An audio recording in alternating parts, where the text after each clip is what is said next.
Earlier this morning, space startup Aalyria announced that it has raised $100 million in a Series B funding round.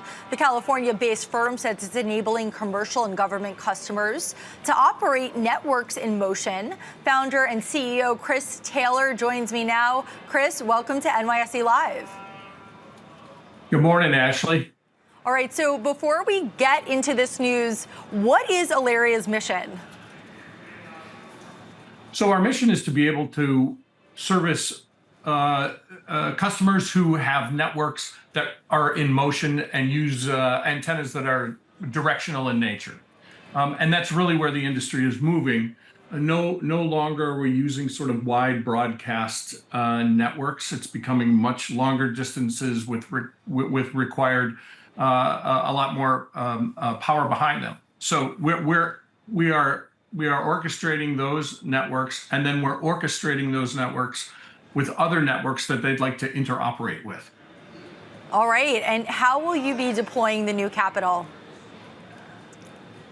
Well, first we're going to deploy on engineering team, grow our engineering team. We have a lot of interest in what we're doing, and thankfully a lot of our customers are bringing very interesting new features that they'd like to see. So we'll be growing the engineering team, we'll be growing the growth team, and we'll be growing our ability to put our tight beam product direct ground to space and space to ground free space optic connectivity. All right, and I understand that your firm has developed a pair of high-level solutions. First, can you break down space-time for our viewers? Sure. Space-time is what we call a temporospatial software-defined networking platform. It's kind of SDN and SD-WAN on steroids. We are able to orchestrate in all domains, land, sea, air, and space, assets that are moving. In this case, we might take a satellite moving at 17,000 miles per hour in space with an antenna that it's trying to service and connect to on the ground or in the air or on the sea. That allows those companies that have those networks to deliver better SLAs, to deliver better connectivity. And so we have delivered that both commercially with our partner Telesat for their new Lightspeed constellation. And we're doing a lot of work with the US government because the US government's spent a lot of money on a lot of different networks and a lot of different assets, and they realize that they'd like to pull those all together to be much more efficient and effective for the various missions that they're running. And then the ability to do that across multiple networks in multiple domains is really the value that we're bringing to everyone. All right, and can you break down the other notable solution, tight beam, for us? Sure. Tight beam was really meant, it started back 20 some years ago in Lawrence Livermore Labs. Google bought it, and then we acquired it from Google. But the whole idea is to be able to go direct ground to space, space to ground, at no less than 100 gigs per second, and we're way past that as it is. The ability to use light to be able to move data where there is no infrastructure in the world and be able to get through the atmosphere, which is really what the bane of free space optics has been before.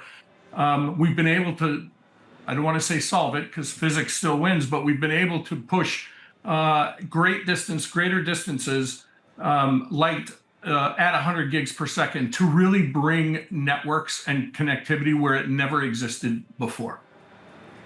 And I understand you see these two technologies, space-time and tight beam, as a once-in-a-generation combination. How do they work together? Sure. Imagine for a second that you had a tight beam terminal on every commercial airliner in the world, and you had ground stations. You would, because airliners are moving, you would have to be able to orchestrate what free space optics terminal would pick up what piece of work as it passed over. That has to be orchestrated, right? And then the ability also for tight beam to be on ships satellites, etc., we have the ability then to move data all over the world in light in a much, much more secure fashion. Think of it as your own global VPN across light. And so the ability to push those together really enhances connectivity around the world. All right. And what is next for Aalyria, Chris? Well, I think the next piece of the industry that there's lots of interest in us for is 5G, 6G, NTN. We're doing some work for the European Space Agency where they're adapting some of our space-time work for their ORAN APIs, ORAN RIC, Radio Intelligent Controller. Again, the cellular industry is modeled around stationary cell phone towers. For NTN, 5G NTN, we're putting the cell phone towers in space and they're moving at 17,000 miles per hour.